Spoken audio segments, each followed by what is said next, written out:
ఒక పెద్ద అడవిలో చింటూ అనే ఒక చిన్నారి కోటి ఉండేది. చింటూ చాలా తేలివైనవాడు మరియు అడవిలో ఉన్న సమస్యలను పరిష్కరిస్తాడని ప్రసిద్ధుడు. ఒకరోజు అడవిలో ఉన్న జంటలకు ఒక పెద్ద సమస్య వచ్చింది. వారి నది, అడవి యొక్క జీవనది, ఎండిపోతోంది. జంతువులు చాలా బయటపడ్డాయి. వారు ఏమీ చేయాలో తెలియక చింటూ దగ్గర సహాయం కోసం వచ్చారు. చింటూ నది యొక్క మేలకు పరిగెట్టాడు. అక్కడ ఒక పెద్ద, పురాణ చెట్టు పాడిపోయి నది యొక్క ప్రధాన ప్రవాహానికి అడ్డంగా ఉండడం చూశాడు. ఆ చెట్టును ఒక్కరే తీసివేయడం అసాధ్యం అని చింటూకి తెలిసింది.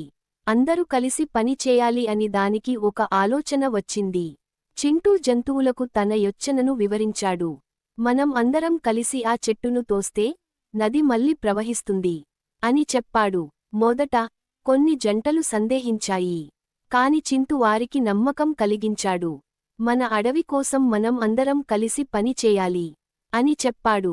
అందరూ కలిసి ఆ చెట్టును తోయడం మొదలు పెట్టరు. పెద్ద నేను తన బలమైన కళ్లతో, ఏడుబంతి తన బలమైన భుజాలతో మరియు కొడి జింక తన తొందరగా పరిగెట్టే శక్తితో సహాయం చేశాయి. కొన్ని గంటల తీర్మానం తర్వాత చెట్టు చిన్నగా కదిలింది. ఆ తరువాత ఒక పెద్ద శబ్దంతో అది పక్కకు జరిగింది. నది మళ్ళీ ప్రవహించడం మొదలు పెట్టింది.